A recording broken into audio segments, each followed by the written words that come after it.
If you want to learn how to paint a colourful seahorse, then this is the video for you. I'll show you all of the steps needed to create this vibrant seahorse painting using acrylic paints.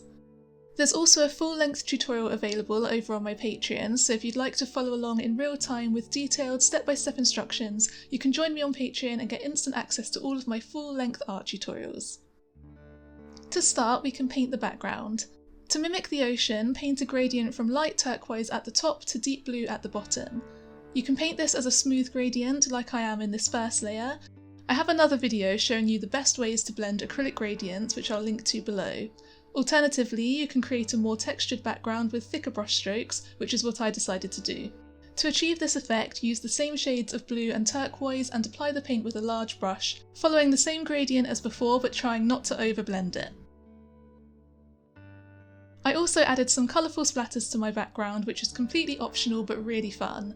I've created a separate video showing my favourite splatter techniques, so be sure to check that out if you'd like to learn exactly how to add these effects.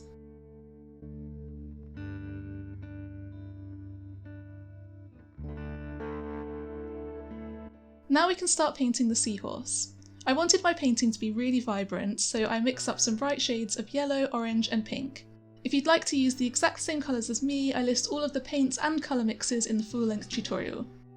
I recommend painting your seahorse in at least 2 layers. In this first layer we'll focus on blocking in the colours and establishing the basic form and shape. Then we'll add the finer details in the second layer.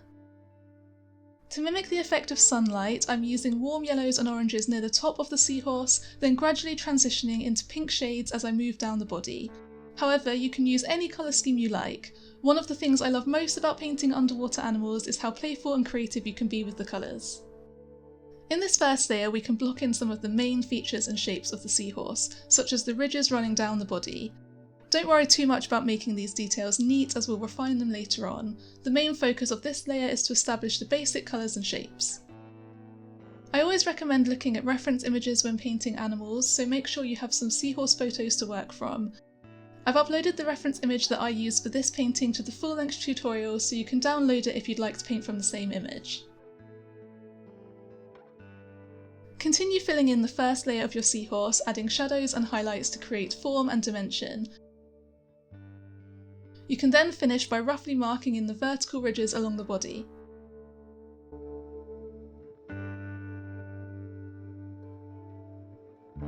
Now we can move on to the second layer. This is where we'll neaten everything up, increase the contrast and add more detail. You may want to switch to a slightly smaller paintbrush at this stage to make it easier to paint the finer details. Use the same colours from the first layer, allowing those initial colours to guide your painting. This time, however, you can start increasing the contrast by deepening the shadows and brightening the highlights. This will make the seahorse appear more three-dimensional and help the colours look even more vibrant.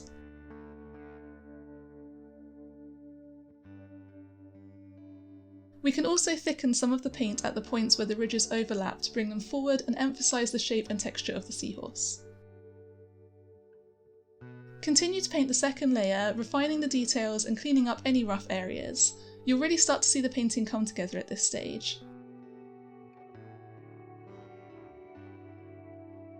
If you enjoy painting colourful animals, be sure to have a look around my channel. I have lots of colourful animal painting tutorials, including other sea life, land animals, birds and more.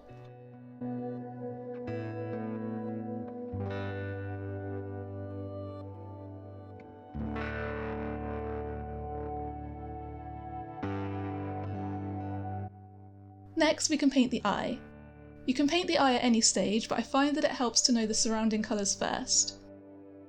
Use a smaller, more pointed paintbrush for this part, as it will make adding the finer details much easier. Start by filling in the pupil with black paint.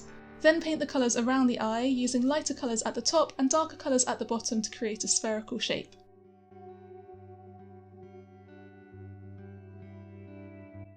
Mix a little bit of light grey and blue together and use this to paint a small highlight across the pupil.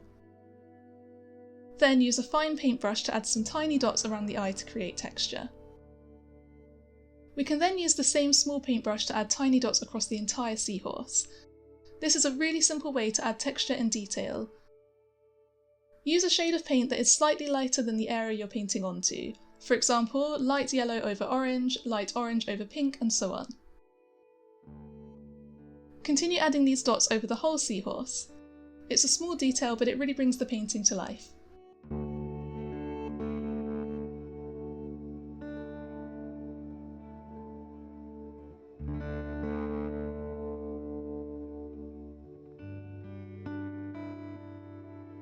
To finish the seahorse painting, we can paint the fin. If you'd like it to appear slightly transparent, use some blue shades similar to the colours of the sea behind it.